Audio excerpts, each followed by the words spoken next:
Assalamualaikum warahmatullahi wabarakatuh. Sampurasun rampes, moga rahayu sagung dimadi. Salam Pancasila. Para pemirsa, para penonton dan pendengar yang budiman sekalian, para subscriber yang setia, alhamdulillah. Terima kasih atas segala dukungan dari Anda semua. Hampir setahun saya berkarya dalam bidang ini. Sekarang kita akan bercerita tentang permulaan adanya wayang di Pulau Jawa. Tidaklah pengetahuan saya ini lengkap atau paling benar, cuma kita berusaha untuk menggali dari sumber yang apa adanya, dari pelakon-pelakon sejarah. Yang perlu diingat bahwa dalam kaidah ketimuran kita adalah ada falsafat seperti batu tulis, lebur batu tinggal tulis, papan tulis, lebur papan tinggal tulis. Tulisan itu ada di batu, jika batunya hilang tetap tulisannya ada. Itu akan terbawa terus dan sebagai tulisan yang abadi. Dengan begitu maka tulisan atau sejarah tidak pernah hilang, tapi dibawa terus nitis dan nitis oleh beliau-beliau yang mempunyai pengalaman atau mengalami kejadian tersebut. Karena itu ada yang menggunakan teks, relip-relip, prasasti sebagai peninggalan untuk bacaan. Ada pula yang mencoba mencari ke jalur lain, yaitu jalur sejarah dari tutur tinular. Karena dalam budaya Sunda itu orang berpengetahuan tidak pernah mati. Ya, orangnya pasti bisa mati, bisa meninggal, tapi pengetahuannya akan tetap terus hidup dibawa dari masa ke masa dengan cara yang istilahnya menitis kepada badan-badan baru dengan sebab atau tanpa sebab begitu. Jadi pengetahuan Kasundan itu walaupun tidak orang banyak belajar, orang pada lupa, pasti ada satu dua atau beberapa golongan yang ditunjuk untuk tetap menguasainya, tetap mempertahankannya.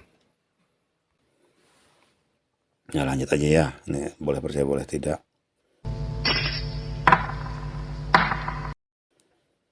Adanya wayang itu tidak misal yang kita gambarkan atau orang-orang gambarkan.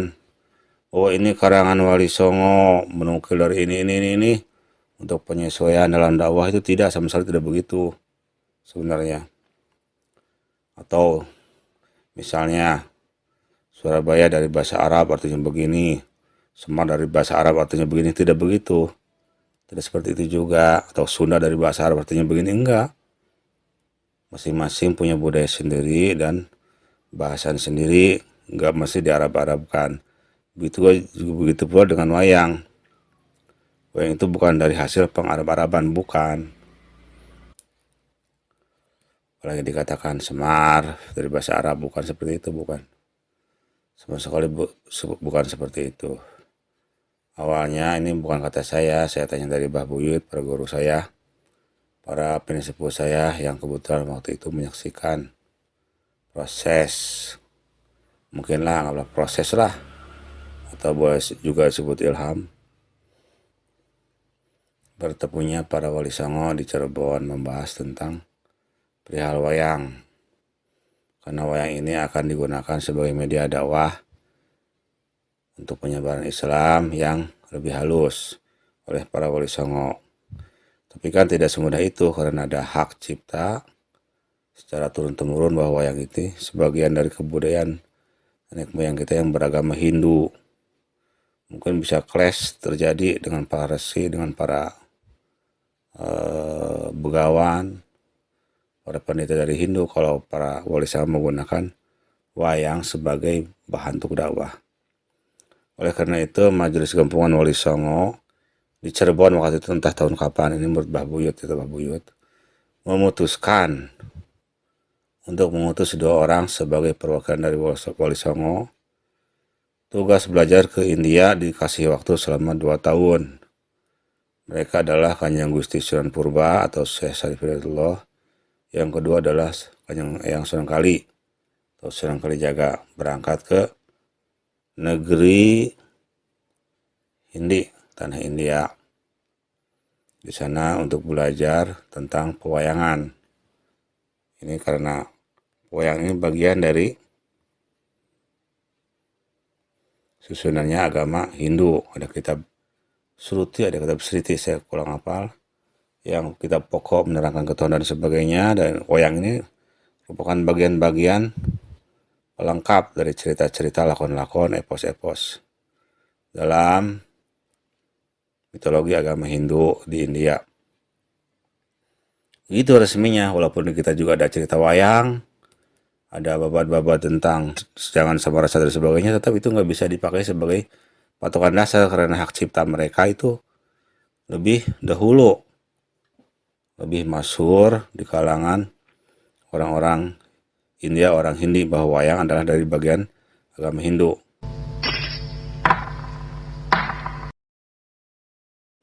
Selama 2 tahun mereka belajar, ya pastinya belajar wayang dan cerita wayang, sastranya, kitab-kitabnya secara patokan Hindi ya, patokan negara Hindi. Entah bagaimana saya juga tidak tahu, dan saya tidak menanyakan masalah ini lebih jauh. Dianggap lulus selama 2 tahun. Umumnya kelulusan kan harus ada ujian dulu ya, harus ada diuji terlebih dahulu oleh para maha guru. Di sana mereka juga mengajukan pakem wayang versi Jawa, diuji oleh para maha guru di India dan disahkan. Jadi mereka memegang 2 pakem. Pakem wayang versi India dan pakem wayang versi Jawa, versi tanah Jawa, versi Nusantara. Ini disahkan dan diperbolehkan para wali sanga menggunakan pakem wayang versi wali sanga versi Jawa yang ada semarnya, ada togongnya dan sebagainya. Jauh ceritanya berbeda karena versi ini mengambil bahan dari sejarah Nabi Adam. Beda dengan versi dari India. Sah pulang ke tanah Jawa, kemudian mereka wayang.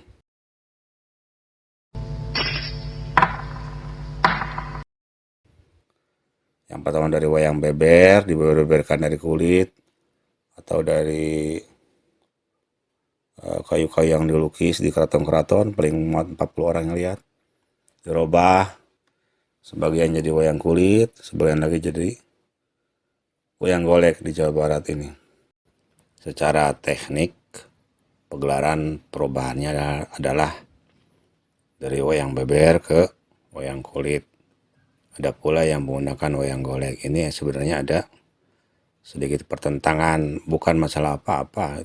Intinya ada masalah riwayat hadis yang mengatakan tidak boleh melukis orang atau binatang atau barang-barang yang hidup.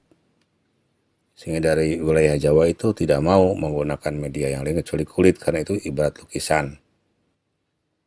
Sedangkan yang dari Sunda itu lebih bebas. Bagaimana caranya wayang supaya lebih hidup, lebih menarik. Digunakan media kayu sehingga berwujud 3 dimensi, wujud utuh seperti boneka. Ada pertentangan ini dikecam juga karena ini mirip-mirip seperti makhluk hidup sebenarnya. Sedangkan wali sanga itu sedang memurnikan agama lah, ajaran agama. Berapa lukisan binatang dirubah jadi batik, manusia dirubah jadi batik. Ini untuk menyembunyikan bentuk yang sebenarnya. Demikian pula dengan wayang kulit supaya tidak melanggar syariat Islam waktu itu. Yang zaman masih rumit waktu itu, nggak seperti zaman sekarang. Pada akhirnya keduanya berjalan masing-masing dengan pola yang sama. Tapi untuk pertunjukan wayang sebagai acara sakral, acara penumbal, acara ruatan itu harus menggunakan wayang kulit. Karena definisi wayang itu bayang-bayang, bukan 3 dimensi, sedangkan wayang golek 3 dimensi. Kalau wayang, bayang-bayang cuma ada 2 dimensi, panjang ke lebar saja. Sehingga minimal untuk wayang-wayang yang pokok seperti yang Semar, Batara Guru, Batara Kala itu harus menggunakan wayang kulit, harus menggunakan bayang-bayang begitu. Intinya wayang itu bayang-bayang. bayangan kehidupan masa lampau atau bayangan kehidupan masa depan. Itu. Saya pun paralun kepada para dalang, bukan saya mendahului, bukan saya menggurui, ini sekedar tukar cerita saja dengan para nonoman-nonoman bangsa Kiwari, jangan sampai pada menobor. Saya pun paralun. Sehingga mulailah mereka mulai pertunjukan wayang dengan pola wayang dari Jawa, pola wayang Wali Songo. Dan tidak ada keluhan dari para pendeta, daripada pemangku agama Hindu-Buddha, tidak ada keluhan karena sudah disahkan oleh para mahaguru di India langsung.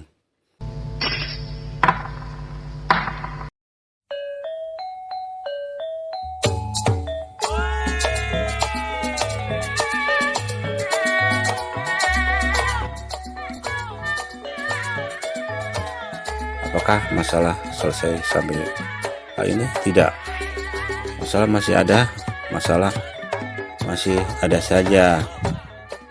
Banyak para guru-guru atau mungkin muridnya para guru-guru, muridnya para begawan yang tidak suka dengan perubahan pola wayang dalam pola cerita Wali Sanga. Yaitu ada berdatangan dari India satu kapal, kalau tidak salah itu, namanya Begawan Satyakirti. Tujuannya menantang debat, intinya sih menantang wayang, saya kira tuh, bukan debat apa, karena beliau itu tapi pun beragama Hindu. Untuk apa mendebat agama Islam kalau itunya tidak ada masalah? Kita kan tidak tahu, tidak ada semuan pergaulan waktu itu dengan Pulau Jawa, selain dengan cerita tentang belajarnya Wali Sanga pada mahaguru di India untuk wayang, untuk lakon Mahabharata, Ramayana dan sebagainya, lakon Dewa Garuda dan sebagainya. Datang satu kapal, berapa kapal membawa kitab-kitab resmi, ya, karena mereka banyak kitab sudah dibukukan. Itu cerita-cerita pakam-pakam epos juga dibukukan oleh orang-orang India, dihafal dan dibukukan sebagai bagian dari kitab suci untuk pelajaran kepada umat. Tiba di Jawa Tengah kalau tidak salah, itu di daerah Sunan Bonang. Sunan Bonang ini walaupun keturunan Nabi juga guru dari Sunan Kalijaga yang kebetulan diutus ke Tanah Hindi oleh para wali bersama Sunan Gunung Jati. Sedang ada masalah, tiba-tiba terkena badai besar dan kapalnya karam, perahunya yang memuat sekian lembar manuskrip, sekian lembar kitab-kitab juga tenggelam, kitabnya pada hilang. Ini mungkin ya bisa dikoreksi lagi dengan cerita yang lain. Mereka terdapat di sebuah pantai, terdampar, kerepotan, ditolong oleh Sunan Bonang. Mereka minta dikembalikan kitab-kitab tengah laut. Sunan Bonang cuma menancapkan tongkatnya di tanah, keluar air dari tanah yang rasanya manis, sekaligus dari air tersebut tersedot semua kitab-kitab di tengah lautan, kitab mereka. Karena ketakjuban ini mereka tidak mau berdebat, walaupun tujuan mereka sebenarnya datang ke Pulau Jawa untuk berdebat dengan para Wali Sanga. Untuk debat apa? Sebenarnya untuk debat wayang. Mereka merasa tidak setuju jika Wali Sanga mempunyai jalur wayang yang berbeda dengan ada apa yang di India. Karena peristiwa ini mereka merasa takjub, merasa bahwa para Wali Sanga ini mendapat anugerah Tuhan secara khusus, sehingga mereka pun ikut kepada Wali Sanga, ikut kepada Sunan Bonang dan menyatakan Islam. Itu diantaranya. Jadi sama sekali jangan salah kaprah bahwa wayang ini karangan langsung tanpa diuji, tidak. Nih wayang ini hak cipta dari leluhur kita yang beragama Hindu, sebenarnya dari bagian pajan agama Hindu. Adapun Wali Sanga berhak mengajarkan cerita wayang dengan pakem kenabian dari Nabi Adam seperti pada pola Sunda Wiwitan ini, karena sudah ada tes ilmiah bersama para guru-guru di Tanah Hindi. Sudah dites, sudah lulus, sudah diuji, sehingga mereka boleh mengadakan pagelaran wayang secara jalur tersendiri sesuai yang diujikan di Tanah Hindi. Begitu, jadi tidak melantur seenaknya bikin lakon wayang, tidak. Dari cerita Arab disadur ke wayang, tidak itu. bisa digugat oleh mereka kalau kita seenaknya saja, tidak lulus uji. Semoga bisa diterima apa adanya. La haula quwata illa billahil azim. Wallahu alam bisawab. Wassalamualaikum warahmatullahi wabarakatuh. Sampurasun. Cag